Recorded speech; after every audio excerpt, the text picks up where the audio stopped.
Atos 2,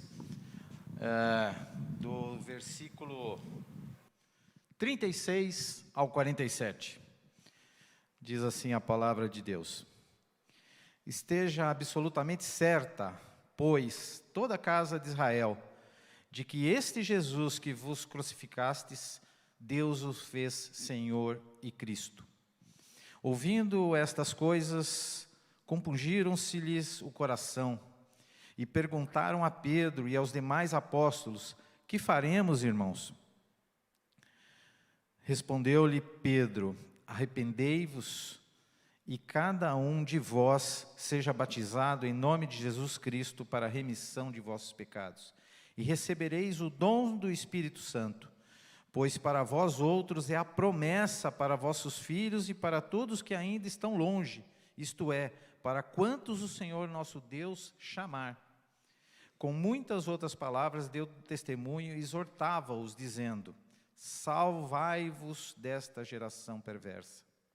Então os que lhe aceitaram a palavra foram batizados, havendo um acréscimo naquele dia de quase 3.000 pessoas. E perseveravam na doutrina dos apóstolos e na comunhão, no partir do pão e nas orações. Em cada alma havia temor, e muitos prodígios e sinais eram feitos por intermédio dos apóstolos. Todos os que creram estavam juntos e tinham tudo em comum. Vendiam suas propriedades e bens, distribuindo o produto entre todos, à medida que alguém tinha alguma necessidade. E diariamente perseveravam unânimes no templo. Partiam pão de casa em casa e tomavam as suas refeições com alegria e singeleza de coração, louvando a Deus e contando com a simpatia de todo o povo. Enquanto isso, acrescentava-lhes o Senhor dia a dia os que iam sendo salvos. Amém. Vamos orar? Vamos pedir para que Deus nos capacite para compreender, para que tenhamos a palavra de Deus aplicada aos nossos corações. Senhor Deus, Pai amado, estamos aqui, Senhor, para estudar a Tua palavra, Senhor.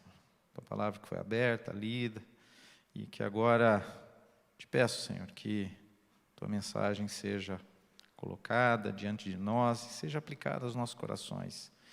Que eu seja um instrumento a despeito de homem, abençoa a Tua igreja, aqueles também que nos acompanham pelas redes sociais, que verão esta mensagem depois nas gravações, que eles também possam experimentar, Senhor, do Teu toque, do Teu ensino. Em nome de Jesus que nós oramos. Ok, irmãos, então nós temos aqui algumas informações sobre o livro de Atos, né? O livro de Atos é tido como muitos, como um livro histórico, ou um livro simplesmente informativo. E logo no capítulo 1, nós temos o relato, feito pelo apóstolo Lucas, da igreja primitiva, sendo, no capítulo 1, Jesus apresentado, aparecendo, ressurreto, já após a sua morte e ressurreição. E Jesus ressurreto fica em 40 dias com os apóstolos. E aí, após esses 40 dias, Jesus é assunto aos céus, é elevado aos céus, está à direita de Deus Pai. No capítulo 2, começa com a narrativa de um grande evento, um evento chamado Pentecostes, que na verdade era a festa da colheita ou festa das semanas, e ele tem esse nome porque ele ocorria 50 dias após a Páscoa, né? Pentateuco, 50 dias após a Páscoa, ou uma semana de 7 semanas, 7 vezes 7, 49, então após esses 49 dias, no 50º dia, havia então uma celebração, uma cerimônia já muito antiga, descrita lá em Deuteronômio, em Êxodo, e também em Levítico, e havia uma cerimônia importante, era uma das 3 festas mais importantes da comunidade judaica, havia grande afluência grandes peregrinações de judeus de toda parte, né, Ásia Menor, até da Europa, existente na época. E existia também, dentro dessa cerimônia, um movimento dos molhos dos primeiros frutos, das primeiras colheitas, e os pães das primícias, justamente para representar a importância da primícia para Deus, ser ofertadas a Deus, e reconhecendo que Deus é que provia tudo isso, por isso esse movimento. E interessante nesse cenário do livro de Atos, que ele pode ser entendido por alguns como o livro, na verdade, Atos do Espírito Santo. Alguns comentaristas, alguns historiadores ou mesmo teólogos entendem que, embora haja o relato dos apóstolos, né, dos Atos dos Apóstolos, não todos, mas os proeminentes, quem tem a proeminência verdadeira e relatada em todo o livro de Atos é o Espírito Santo. Ele é citado 51 vezes e como protagonista de grandes sinais, de grandes maravilhas, milagres sendo operados através do Espírito Santo. Então, nós vemos que o livro de Atos não é simplesmente um livro histórico, informativo, ou mesmo evangelístico. Ele traz inserido muito conteúdo teológico, né? E antes até da teologia, tem alguns que defendem e encontram relatos que ele era também um livro político, porque ele foi escrito a Teófilo, que era um oficial romano, talvez para convencer o Império Romano que o evangelho que se iniciava, a igreja que se iniciava, não seria uma ameaça terrena no sentido de usurpar o poder do Império Romano ou derrubar o Império Romano como força política ou militar.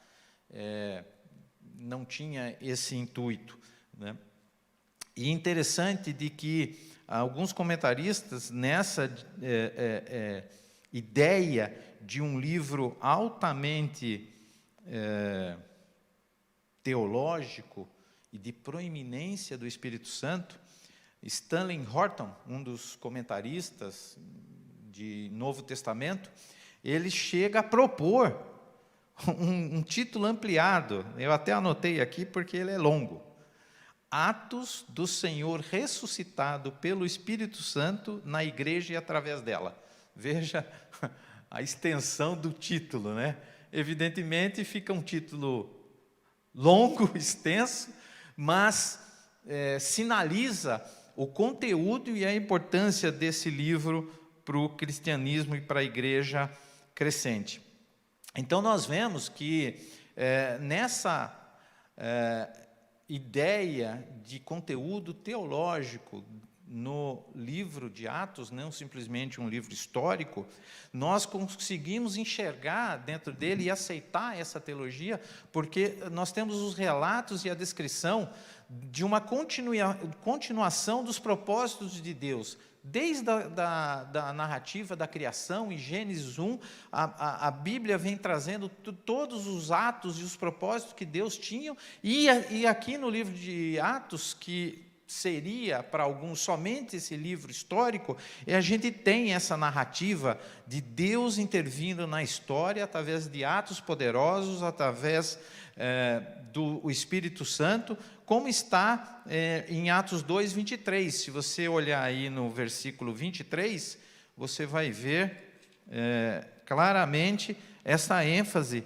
que foi dado, sendo este entregue pelo determinado desígnio e presciência de Deus. Vós o matastes crucificando por mãos de iníquos.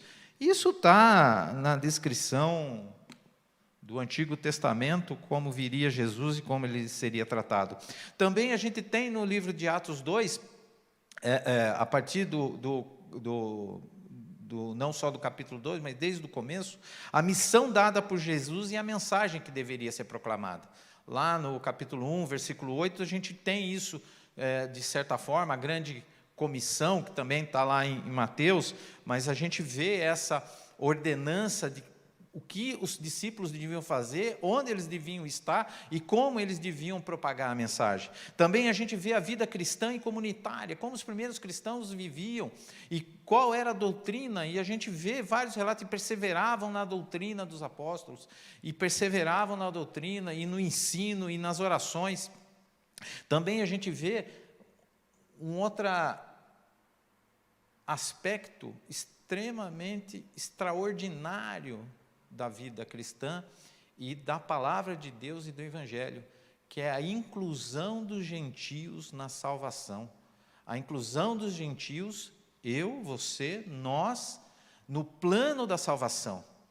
Então, embora Jesus veio como Messias, Rei dos judeus, para o povo de Deus, a gente vê na teologia do livro de Atos a inclusão daqueles que não eram chamados até então o povo de Deus.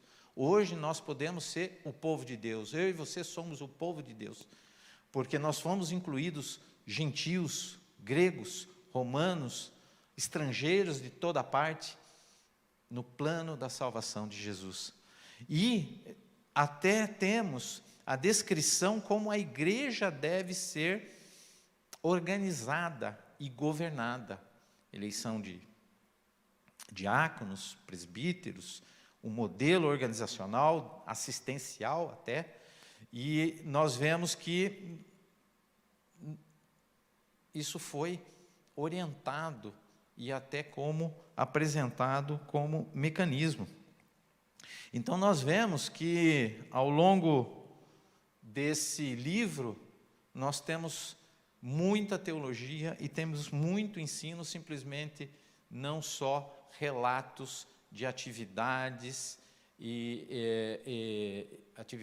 história do cristianismo. Então, diante dessa dinâmica, né, nós vemos aqui, nós lemos até o finalzinho do capítulo 2, até o versículo 47, o final do discurso de Paulo, a ocasião após o evento do derramamento do Espírito Santo, no Pentecostes, Pedro, com intrepidez, com coragem, com arrojo, se levanta e faz o discurso. Evidentemente, nós temos ali o Espírito Santo derramado sobre toda aquela gente, o episódio das línguas estrangeiras, das línguas estranhas, e Pedro ali falando e apresentando o Jesus que acabara de ser assunto aos céus, já ressuscitado, e por conta do Espírito Santo que agora habitava no meio da igreja, que era aplicado nos corações, naquelas pessoas, o Espírito Santo convenceu da mensagem e 3.000 foram batizados com o discurso do Paulo, tido como o mais iletrado, né? Ou o menos de cultura do grupo dos apóstolos, né? Em contraponto a Lucas, que é tido como um doutor, médico, estudioso, e evidentemente depois Paulo, né? Que se brinca, né? Se você tem uma Bíblia comentada, anotada, se brinca que teologia primeiro é Jesus, depois é Paulo, o resto é nota de rodapé, né? Então, temos Paulo, o grande apóstolo, o grande cultural. E Pedro, um pescador simples, num discurso, capacitado pelo Espírito Santo, faz com que 3.000 pessoas aceitem e já sejam batizados. Então, aí a gente vê essa dinâmica no versículo 36 e 37, o que está diante de nós, o que é a nossa primeira atitude, fazer a nossa melhor escolha. Então, nós podemos ver aqui no versículo 37, você acompanha comigo? Ouvindo essas coisas, compungiram o coração e perguntaram a Pedro e aos demais apóstolos: Que faremos? Respondeu Pedro: arrependei-vos e cada um de vós seja batizado em nome de Jesus Cristo para a remissão de vossos pecados. E aí vamos direto para o 41. Então os que lhe aceitaram a palavra foram batizados. Veja que eles fizeram a melhor escolha. Aquelas 3.000 pessoas naquele momento fizeram a melhor escolha. E essa é a melhor escolha da nossa vida. Quando nós aceitamos a palavra, escolhemos Jesus, o Cristo, o Messias, aquele Messias que fora prometido. E veja que ali não existiam outras opções dadas naquele momento, né? Não lhe foi proposto mais um caminho, mais um Cristo, mais um Messias. Foi-lhe proposto Jesus Cristo, o Messias prometido. E a escolha foi o que a gente chama de DDD, né? DDD. É uma decisão que define destino. É uma decisão por escolher aquele que nos dá a vida eterna. E veja que essa decisão, ela é muito relevante. Tem até uma musiquinha que eu me lembrei aqui, uma música infantil, Pastor. Lembra daquela música, se o seu coração parar de bater agora e você for embora, né? Para onde você vai, né?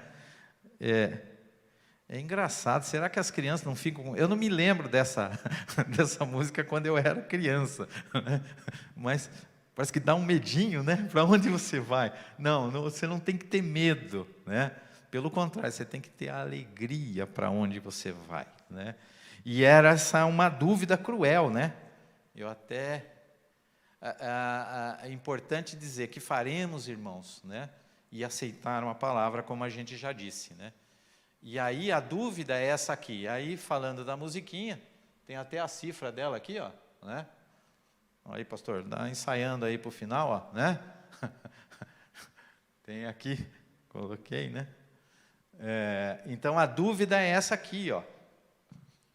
E tirar da tua cabeça essa dúvida cruel. E aqui, aqueles 3.000 tiveram essa dúvida. O que faremos? Eles tinham uma dúvida. O que faremos? O que faremos, né?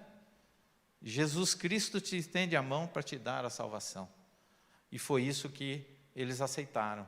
O Jesus Cristo que estende e dá a salvação. Agora é interessante que você apresentar Jesus, você evangelizar para aquele que não conhece, para aquele que não tem, parece óbvio e é lógico que é essa a nossa missão dada por Jesus. Mas eu e você, aquele que já tem uma caminhada cristã, já é crente, temos escolhas também diárias, temos escolhas que temos que fazer, e não são escolhas simples, qual roupa pôr, o que vai fazer de almoço, para onde vai. Não estou falando dessas escolhas, são escolhas que definem destinos. Muitas vezes, decisões que a gente não escolhe por Jesus, a gente não coloca Jesus nessa decisão que muitas vezes a gente toma. Então, a decisão de fazer a escolha, a sua melhor escolha para aceitar Jesus, ela também é uma escolha diária do cristão já aceito.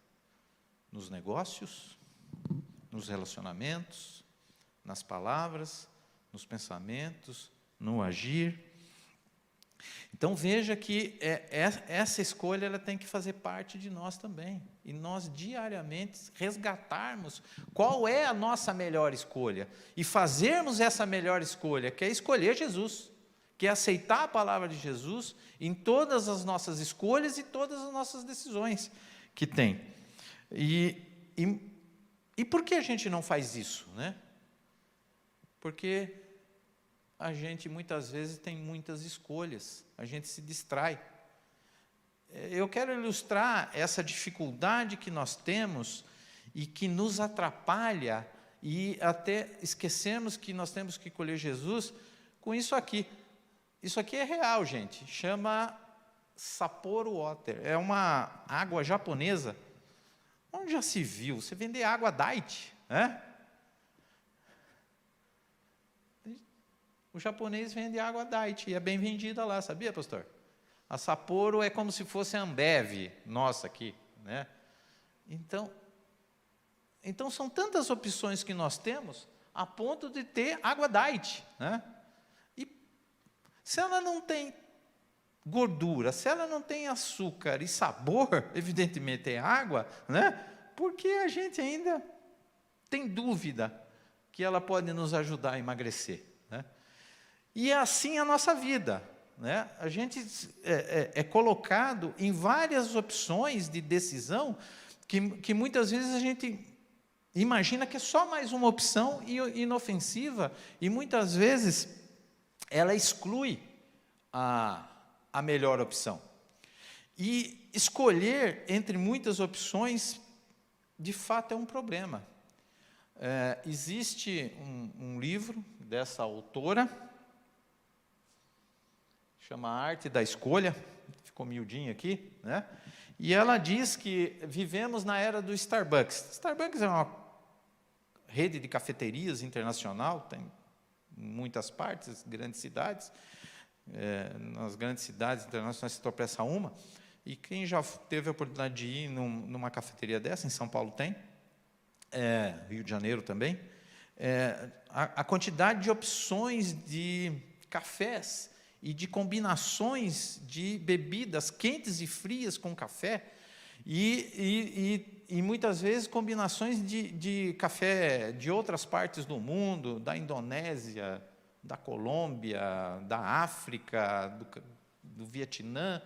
Então, são muitas opções, e essa senhora, China Yennar, é uma filha de indianos, nos dizem que a felicidade está na escolha, na multiplicidade de escolha, mas é mentira.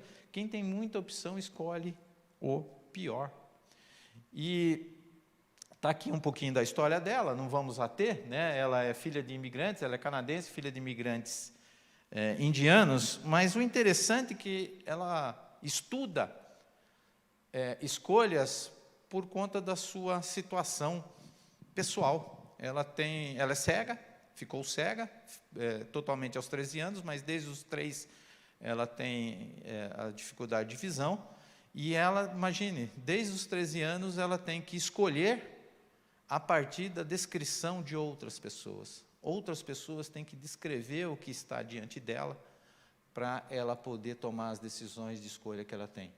E ela desenvolveu um método, e ela usa esse método. Ela é professora universitária na Universidade de Colômbia, proeminente, e ela fez um estudo, ela foi contratada, não está aparecendo aqui?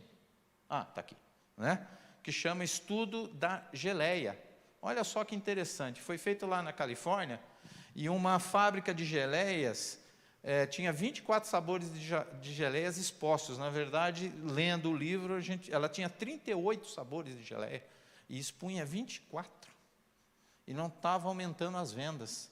Várias ações, sabe a degustação em supermercado? Você já viu, né?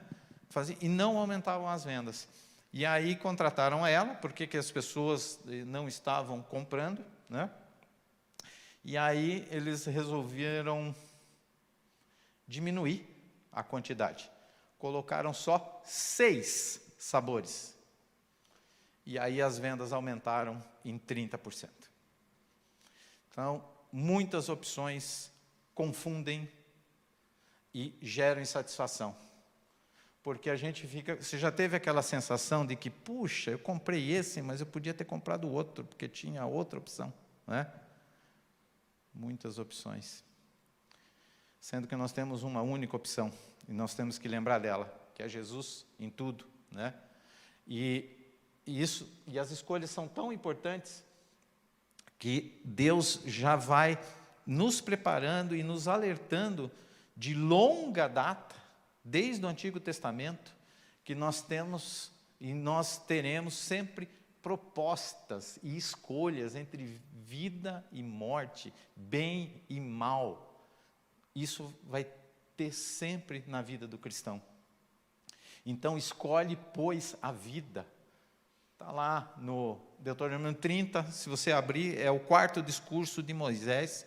Moisés, ao longo do livro de Deuteronômio, escrito, São 4 grandes discursos, e esse é o discurso final, onde ele faz esse alerta. Então, veja aqui, meus irmãos, amando o Senhor teu Deus, dando ouvidos à sua voz e apegando-te a Ele, pois disto depende a tua vida e a tua longevidade, para que habites na terra que o Senhor, sob juramento, prometeu dar a teus pais, Abraão, Isaque e Jacó. Então, essas escolhas que sempre nos apresentam, elas definem as nossas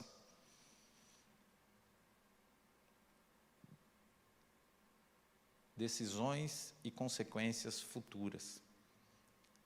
Onde que a gente vai habitar, dando ouvidos a Deus, sempre o melhor.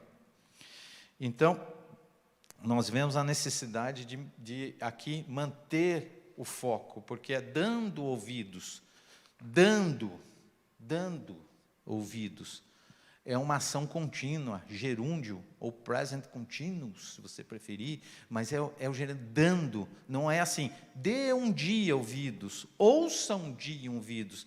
Então, aqui a gente começa a ter a segunda lição. Se a gente faz a melhor escolha, se a gente aceita a palavra de Deus, se a gente aceita o testemunho do Evangelho de Jesus, a gente começa a perceber mais um aspecto depois dessa escolha, que é manter o foco, dando ouvidos. E aí a gente consegue ver a segunda lição que nós temos, que não está passando aqui, por quê? O que eu fiz aqui?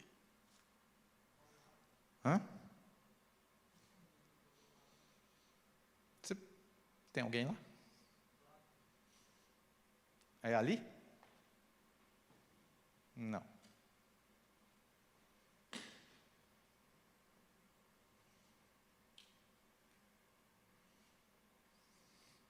Então, a segunda está no versículo 42, irmãos. Está lá. Que é manter o foco na sua melhor escolha. Se a gente faz a melhor escolha, escolhendo Jesus, nós temos que manter o foco na escolha, que foi a segunda escolha. Versículo 42. Leiamos comigo. E perseveravam na doutrina dos apóstolos e na comunhão, no partir do pão e nas orações. Então, a gente percebe que, além de fazer aquela primeira escolha, nós temos que manter a perseverança, os ouvidos e a atenção e o foco nessa escolha. E aqui eu quero investir um pouquinho de tempo nessa condição, nessa lição que temos aprendido. A gente precisa se deter um pouco mais de tempo aqui. Então, a gente vê que a igreja primitiva, ela é inaugurada aqui no capítulo 2, né? Mas ela tem um início glorioso, onde multidões se convertiam imediatamente. Capítulo 2.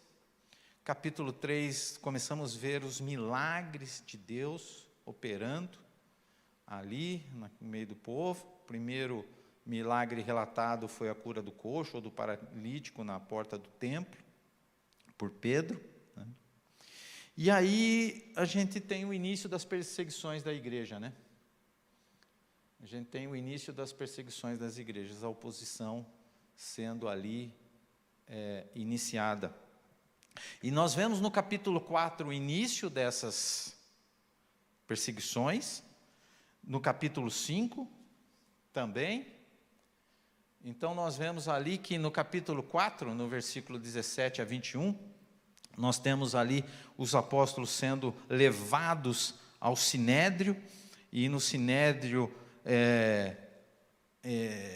colocando ameaças, intimidação. Veja no versículo 17, junto comigo. Mas para que não haja maior divulgação entre o povo, ameaçamo-lhes para não mais falarem neste nome a quem quer que seja. Então, veja aqui a liderança local, religiosa, intentando e combinando que iriam ameaçar. E veja no versículo 21, depois ameaçando-os mais ainda, os soltaram, não tendo achado como castigar por causa do povo, porque todos glorificavam a Deus pelo que acontecera. Vocês também repararam que o início da igreja contava com a simpatia de todo o povo. Então, evidentemente, a dominação religiosa, os líderes religiosos e políticos temiam rebeliões para tomada de poder. Então, para evitar tumulto, eles tentavam isso.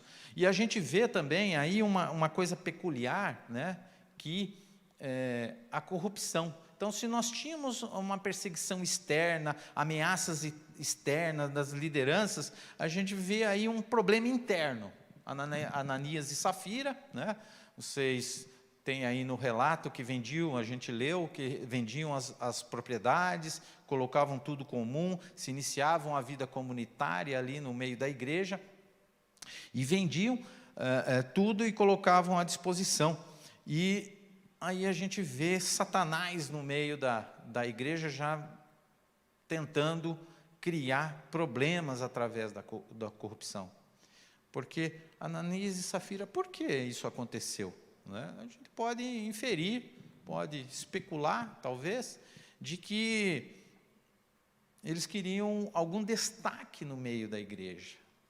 Porque eles não eram obrigados a vender, a dar nada. Era uma decisão individual, cada um fazia, e os que faziam com singeleza de coração, faziam por unanimidade, porque queriam fazer aquilo. E aqui nesse relato, a gente vê justamente os apóstolos perguntando e querendo, por que você não precisava fazer? Né? Mas você não mentiu para nós, você mentiu para Deus. E aí houve, através do poder de Deus, eles serem eliminados, né? Morreram imediatamente, ele e a esposa, né? A gente vê esse relato. E aí uma outra oposição que a gente vê aí já mais grave, no final do capítulo 5, que é até a ameaça de morte, no capítulo 5. E de toda essa perseguição, de todas essas oposições, o que a gente vê? E se você ler aí no relatos, né, na sequência, depois da solução do problema, você sempre vai ver, e a igreja se reunia, a igreja louvava, a igreja dava graças a Deus, orava junto, eram unânimes em tudo. Então a igreja não só superava aquela oposição, superava a perseguição, como se fortalecia e tinha cada vez mais unidade no seu relacionamento entre os cristãos, entre os irmãos. Então nós vemos aí, então assim, 18 e 21, no 23, 24, 27 e 31, depois no 11 e 16, do capítulo 5, nós vemos a superação da igreja. E percebe que aqui nesse episódio, a gente tem a proposta de Gamaliel, que é interessante também.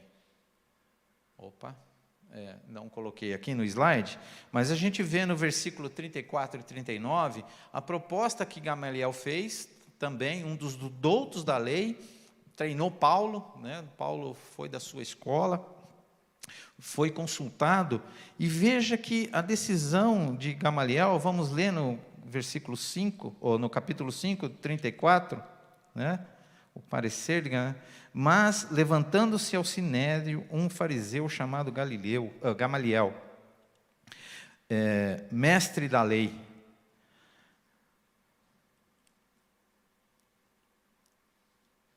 acatado por tudo o que o povo mandou retirar dos homens por pouco. Então, eles tiraram os discípulos, eles disseram: israelita, atentai bem para o que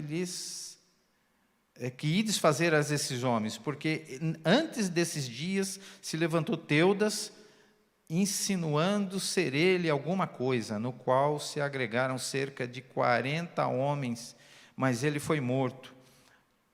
E todos quantos prestavam obediência se dissiparam e deram em nada. Depois disso, levantou-se Judas, o Galileu, nos dias do recenseamento, e levantou muito consigo, também este permaneceu, e todos quantos lhe obedeceram foram dispersos.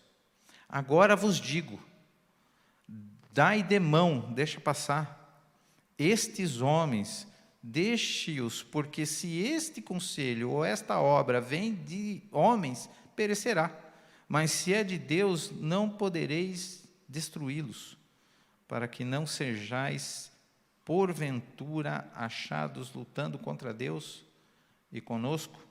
Aí, chamados os apóstolos, açoitaram, ordenaram-lhe que não falasse do nome de Jesus, o soltaram, e eles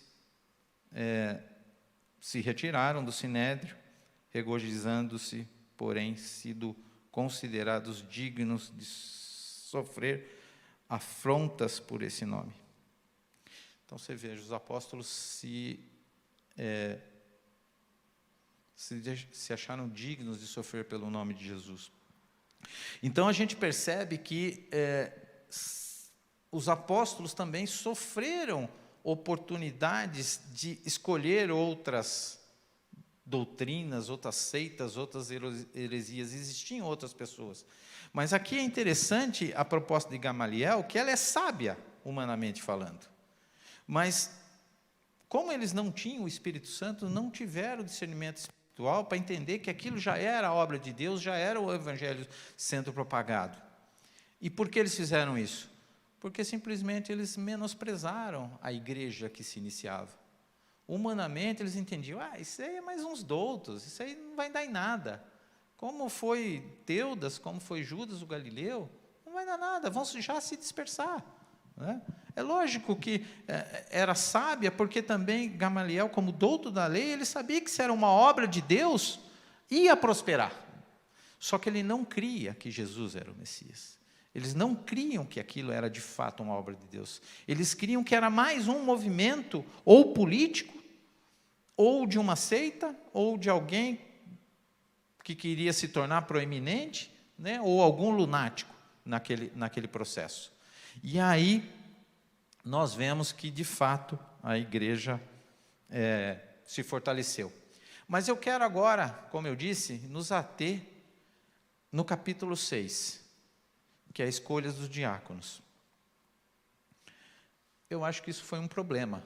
Não que o diácono é o problema. A solução foi ótima. Mas por que ela surgiu e as razões por que elas surgiram? Porque era um início de um problema na igreja. Veja que a solução dada foi uma solução de Deus, orientada por Deus, porque eles oraram e pediram para Deus essa solução. Mas ela começou com uma crise e problemas internos, murmuração e divisão. E o pano de fundo, meus irmãos, é a distração e a perda de foco. Os discípulos, os apóstolos, tinham uma missão clara. Eles tinham uma missão definida, dada pelo próprio Deus. E aí, começou um movimento de murmuração, de divisão na igreja. Porque vocês se lembram que os gentios, eu e você, que não eram os judeus, eram os gregos na época, e os estrangeiros, foram se achegando à igreja. E a estrutura judaica, da sociedade judaica na época, tinha isso melhor resolvido em termos de assistência a viúvas e órfãos. Eles tinham já um esquema assistencial já funcionando muito bem. E é lógico que eles olhavam para a situação das viúvas e dos órfãos ligados à comunidade originalmente judaica. Aqueles que se achegavam, primeiro, o judeu ainda achava que muitos não eram merecedores de estar ali. Embora a mensagem era para todos. Mas, humanamente, eles entendiam que existia uma primazia entre os judeus. E aí, o que a igreja entendia após as perseguições e opressões, que se unia e eram unânimes, que como está no capítulo 4 e capítulo 5, No capítulo 6, a gente tem um relato muito curto, não é a ênfase de Lucas no relato, mas com certeza isso não se resolveu assim, simplesmente. Veja quanto tempo talvez isso não perdurou no meio da igreja, a ponto da Assembleia ter que tomar uma atitude. As distrações, a ponto dos discípulos disserem, nossa, nós paramos, nós deixamos de orar como se deve, ensinar a doutrina como se deve, e mesmo assim a gente ainda está com dificuldades. A gente não é mais unânime aqui. E aí, claro, Deus dá a solução, se encontra a solução, todos gostaram da solução, e a solução veio de Deus, tanto é que até hoje nós temos essa estrutura eclesiástica, não só na igreja presbiteriana, mas tantas outras igrejas têm, batista também, né? Embora lá o diácono tenha uma função conjunta, digamos assim, em termos de assistência e ensino, na presbiteriana a gente tem esse segmento mais literal, como está descrito, um ministério de ensino, o outro ministério espiritual de assistência, mas você veja que essa questão da distração, da perda de foco, é tão séria, e isso e já existia naquele momento, da igreja nascente, e hoje, ainda, século 21, mais grave ainda, né? E aí, nós, de novo, voltamos para o alerta, em Deuteronômio 6, se guardares os mandamentos, se guardares, dando ouvidos, então se guardares o mandamento, né? Viverás e te multiplicará o Senhor. E é interessante que essa mecânica da distração do ser humano, ela se tornou tão danosa para a sociedade, a ponto de hoje já existir cadeiras em pós-graduação sobre ciência da interrupção. Está aqui o nome da estudiosa, PhD em psicologia, especialista em distração digital. Ela é do Departamento de Informática da Universidade de Califórnia, Irvine. Pode pesquisar, se você quer estudar um pouquinho mais do uso da tecnologia e como ela afeta a sociedade, os relacionamentos, né? A gente tem aí, e os estudos dela são muito interessantes, e o que mais assustador é que as pesquisas, em americano tem pesquisa para tudo, né? Pesquisa.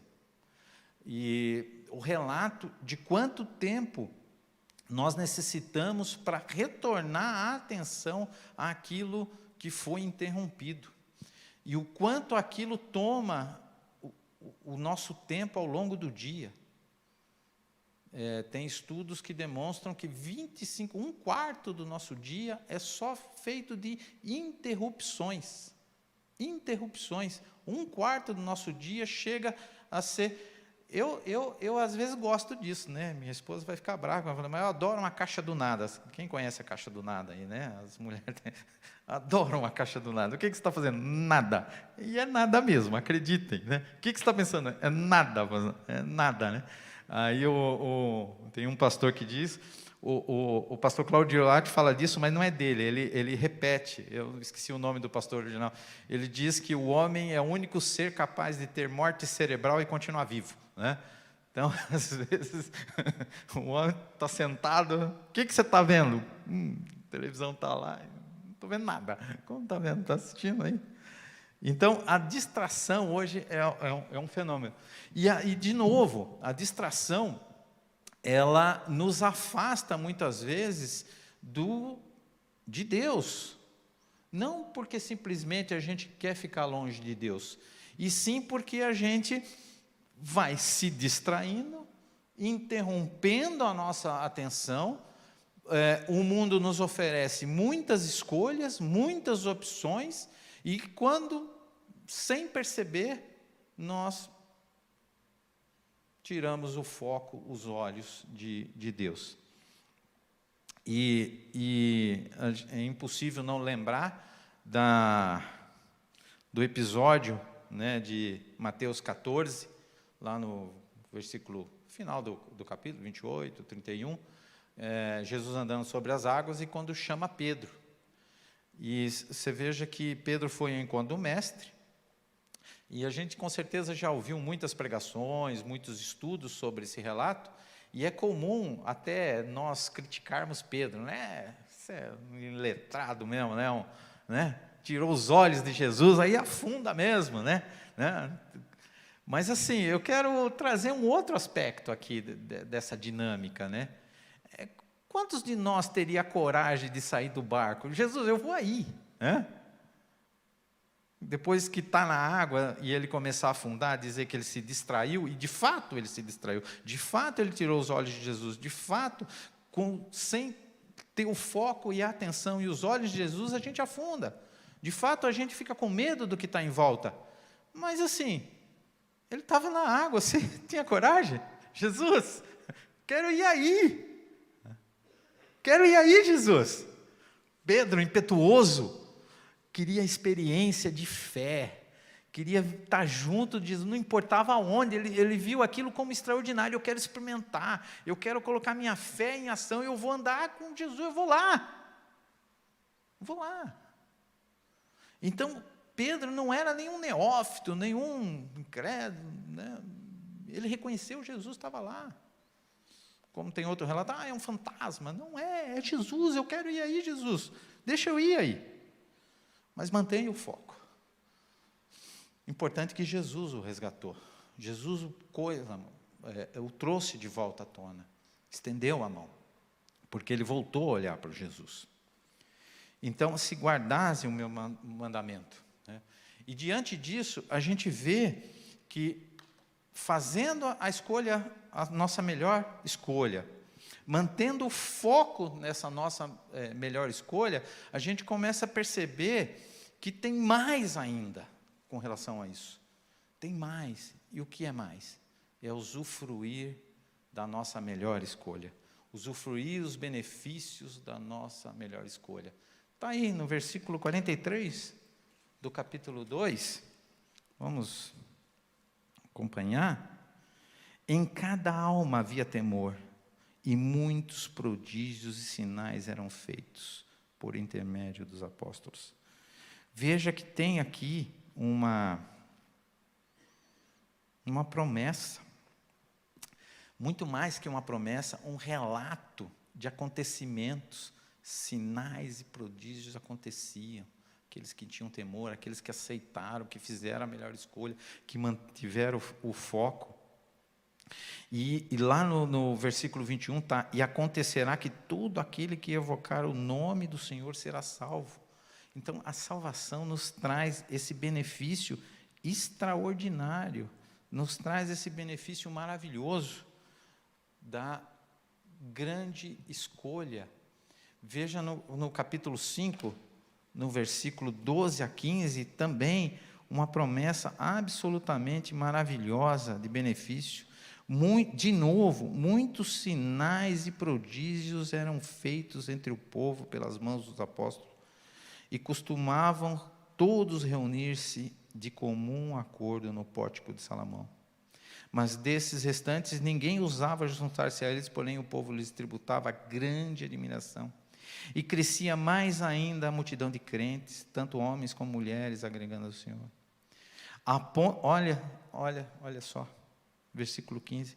A ponto de levarem os enfermos até pelas ruas, e colocarem sobre leitos e macas, para que, ao passar Pedro, ao menos a sua sombra se projetasse em algum deles.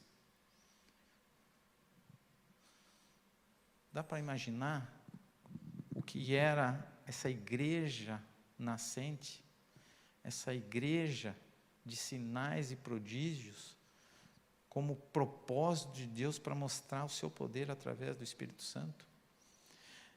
E a fé que operava através daquelas pessoas, os milagres que eram feitos através. Então você tem benefícios reais, materiais, físicos, naturais, vendo isso. Mas tem um benefício que temos falado pouco, que é a vida eterna, que é a salvação, que é a nova Jerusalém, o novo céu, a nova terra. Veja que aqui o relato, e acontecerá que todo aquele que invocar o nome do Senhor será salvo. Que salvação é essa? É a salvação da terra, não é a salvação na terra, porque teremos aflições, teremos lutas, perseguições, oposições, enfermidades, como temos enfrentado, temos orado pelo nosso meio, mas tem esse benefício que nenhum homem é capaz de dar, nenhum apóstolo dá, só Jesus, só Deus, através do sacrifício de Jesus que deu. Por isso que sua melhor escolha, a minha melhor escolha, a nossa melhor escolha é Jesus. E aí a gente vê em Atos 21 um novo céu, uma nova terra, pois o primeiro céu e a primeira terra já passaram. Vi também a cidade santa, a nova Jerusalém, que descia do céu da parte de Deus, ataviada como noiva, adornada para o seu esposo. Então ouvi grande voz vindo do trono, dizendo: eis o tabernáculo de Deus com os homens, Deus habitará com eles. Eles serão um povo de Deus, e Deus mesmo estará com eles. E lhes enxugará de todos os olhos toda lágrima. A morte já não existirá. Já não haverá luto, pranto, nem dor, porque as primeiras coisas passaram. E aquele que está sentado no trono disse: eis que faço novas todas as coisas. Veja que aqui uma narrativa que a gente só pode imaginar, a gente não tem a dimensão. Nem João escrevendo como era a nova Jerusalém, templo de cristal, ruas de ouro, ele não conseguiu descrever isso. E Paulo escreveu que, de fato, nem ouvidos ouviram, nem olhos viram, nem jamais penetrou em coração humano o que Deus tem preparado para aqueles que o amam. Citando aqui Isaías, Isaías 64. Então a gente não tem condições de mencionar esse benefício da salvação, de viver a eternidade com Deus, com Jesus, na sua glória, na sua honra. A gente só consegue, de fato, imaginar como que vai ser. Porque a gente faz a nossa melhor escolha, porque a gente mantém o foco e persevera nessa escolha, e usufrui aqui, hoje, mas principalmente a perspectiva de usufruir a eternidade dessa escolha que nós fazemos.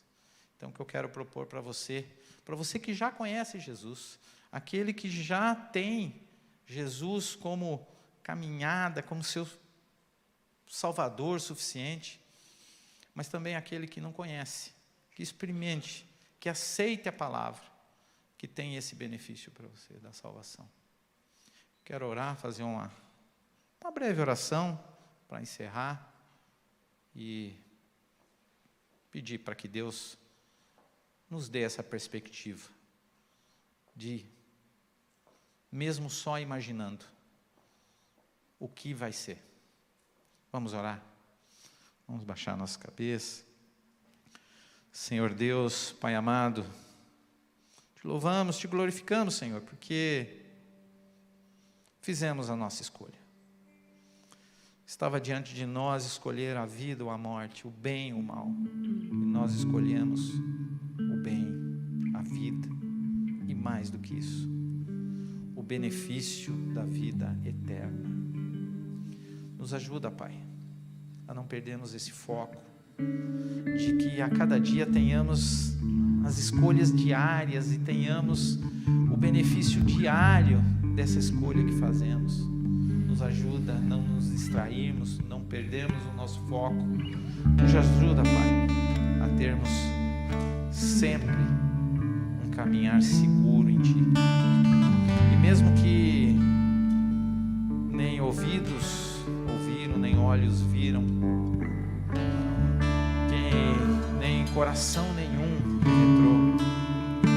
Queremos agora imaginar como será esse benefício eterno. Nos ajuda, nos capacita, nos dá, Senhor, o benefício da escolha da vida eterna. Nos abençoa, nos dirige.